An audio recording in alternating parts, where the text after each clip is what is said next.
There have been several quotes about Phil Spencer, about Xbox that have happened over the last week, and I just kind of wanted to run through them to talk about why Phil Spencer just has gotten so much respect over the last week. These are just 7 things that he's either clarified or talked about or visions that he has for Xbox in the future.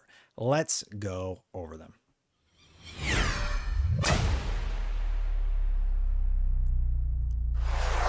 All right, everybody, you know the drill. It's the start of the video, so please hit that subscribe button, hit that bell to know when these videos go live. Thank you so much to the subscribers who have subscribed this far. So going over these stories, I thought I would go through 7 of the different quotes that Phil Spencer has said over the last week. And the first is a fairly serious one because it's about their relationship with Activision.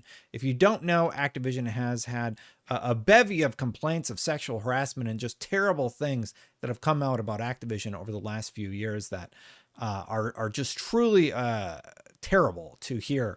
And everybody sort of banded together in the industry, including Phil Spencer. So first it was Sony who said, we don't support this. Then it was Xbox, and now Nintendo has also had an internal memo released. Xbox chief says he's evaluating relationship with Activision, and I have the quotes over here. He says, this type of behavior has no place in our industry. These are quotes from Bloomberg.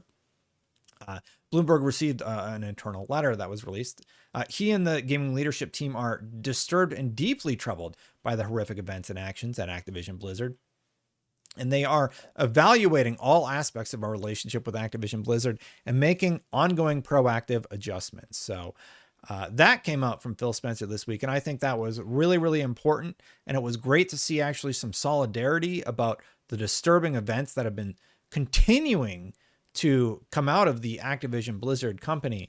I do think we're going to see massive shifts there. And I have a feeling Bobby Kotick might be on the way out. I don't see how that company moves forward without Bobby Kotick moving out of the company basically at this point, because it's just, I mean, if you really want to dive into it, it's really disturbing stuff. So just go into it knowing that it's not going to be fun to read about. It'll probably make you pretty mad, like it has most of us. Moving on to the next quote, though, he talked about NFTs. So NFTs, a lot of people are like, yeah, we're going to try it out. Phil Spencer's like, what I'd say today on NFTs all up is I think there's a lot of speculation and experimentation that's happening. And that some of that creative that I see today feels more exploitive than about entertainment. Now, Ubisoft is like, we're going to double down. And I'm quoting PC Gamer here, who pulled it from, I believe it was Axios, who did the original interview. But yeah, so Phil Spencer talking about NFTs. He was sort of the first person to have a really refreshing take where he said, hey, you know what? I don't think this is so great. I think a lot of the stuff that we're seeing right now is not the best that it could be. And I would like to see it improve before we consider investing in it. So really refreshing to hear. He also talked about legal emulation. And guess what? He supports it. Xbox boss Phil Spencer is a big proponent of legal game emulation, from Stephanie Nunnally from over at VG247. The quote actually was, again, from Stephen Titile on Axios. I believe that's where it was broken originally. My hope, and I think I have to present it that way as of now, is as an industry, we work on legal emulation that allowed modern hardware to run any within reason older executable, allowing someone to play any game. Anybody should be able to buy any game or own any game and continue to play.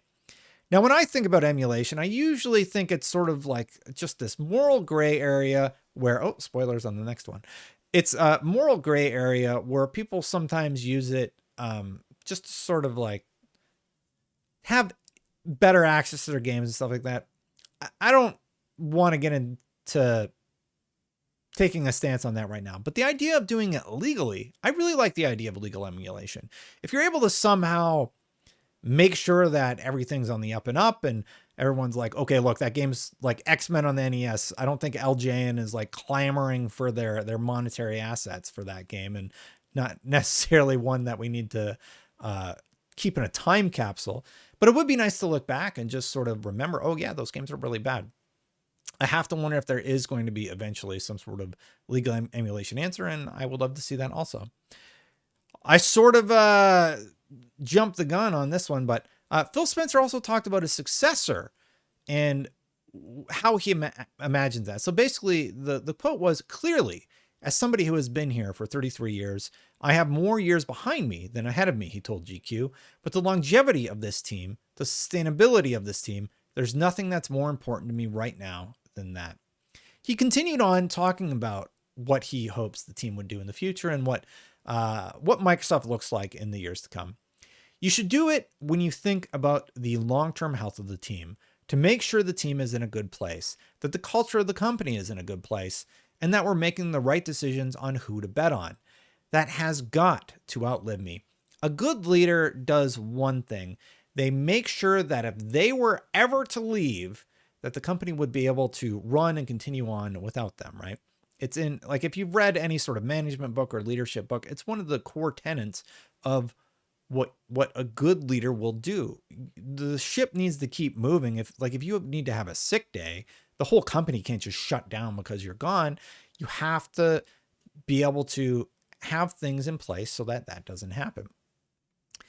Now, talking about future plans, he continued on. He said, "What I've learned is it's also very risky not to take a risk." He's talking about not to take a risk. You have to plant those seeds today because they're not just going to happen, and you're not able to buy innovation easily. Now, he is referencing looking forward into the future and just making plans on where they're at. I believe they call them like phase 1, phase 2, phase 3, sort of like Marvel movies, if you think about it that way. And right now we're in phase 1, and they have plans for phase 2 and phase 3 about where the brand is going. And yeah, it's just sort of interesting stuff that I liked. This was another shorter one. Man, there were so many quotes this week. He talked about the CMOS DRM weird Xbox issue that a lot of people have been up in arms about. Again, Axios. Wow, Stephen Totilo just knocked it out of the park. This was revealed via tweets, but basically he said, "The hardware team is hearing the message about our consoles and should allow for the ongoing relationships between the player and the content that they own. So like, we hear the message and the teams are looking into things." Not much to report there, but it does mean that they hear the message loud and clear about the CMOS and the DRM issues, where it's just refreshing to hear that they're aware of what people are discussing and what the consensus is, that, hey, people should be able to play their games for many years into the future. Okay, so this one was a little bit of a look back, and the website that I found it from is usually, I don't know. I don't want to be mean, but it seems like this was an older story that just got resurfaced. But acquisitions. So there was a quote about some acquisition stuff that was talked about here, and it's referencing IO, Avalanche, and I believe Sega was on that list. But he said, Phil Spencer said, "I talked a little bit about some of the kind of genre and areas that I think we need to continue to invest in," Spencer said. "Doesn't mean we won't invest in other stuff if the opportunity comes up, but there's a lot of great conversations happening and I'm encouraged." So this was on November 19th. You know, I'm recording this a little bit later, collecting stuff from the last few weeks that Phil Spencer has said. And according to a plethora of reports, Xbox isn't done acquiring studios. During a recent interview, Spencer more or less confirmed these reports, noting Xbox has been having a lot of great conversations that has him encouraged. And then the quote that I read, and then they mentioned the titles that I mentioned. Also, I added Contraband because Avalanche is making Contraband currently, but they're more known for Just Cause, as highlighted here. So that was from Comic Book Gaming, just sort of reiterating the idea that, hey, Xbox is still looking at acquisitions if it fits. And oh my goodness, this website has a lot of ads on it. 1 second here. Let's see if I can fix it. So finally, we got confirmed clarification about Elder Scrolls 6. Now, maybe this one won't make you the most happy, but Elder Scrolls 6 is exclusive to Xbox. It is not coming to PlayStation. And his specific quote, I think, was about the best way you can handle it. It was, "Exclusivity is not about punishing any other platform. I fundamentally believe all of the platforms can continue to grow, but in order to be on Xbox, I want us to be able to bring the full, complete package of what we have." And that would be true when I think about Elder Scrolls 6. That would be true when I think about any of our franchises, referencing the Bethesda merger between Xbox and Bethesda recently. So there you have it. 7 quotes from Phil Spencer that has had the whole internet talking. And yeah, it's just been a really, really good week for Xbox stuff. Lots of things happening with Xbox over the last week. Halo Infinite's great. And real quick, I'm just going to give a shout out, seeing this video is already going a little bit long. I wanted to show off somebody asked me to do this, but like, there's this thing right now. You can go to museum.xbox.com. You can log in with your account, and you can do like the only thing I think to compare it to is like PlayStation Home, where you can run around and see sort of all the games that you played. Yeah, original Xbox. And there's all these different things that you can actually look at, not just your personal score, but they have this overall map where you can look at like the history of Halo, you can original Xbox and the games you played on it. Unfortunately, I lost my gamer tag at some point during the original Xbox because my ISP wouldn't let me access my email, so I couldn't change it. It was this whole thing, but it's really neat. And I don't know why they did this, but it's cool. It's like a mini interactive thing where you can see the history of Halo. Like, for example, I didn't know the book by Eric Nyland, Fall of Reach, came out before Halo Combat Evolved. It was like a prequel thing.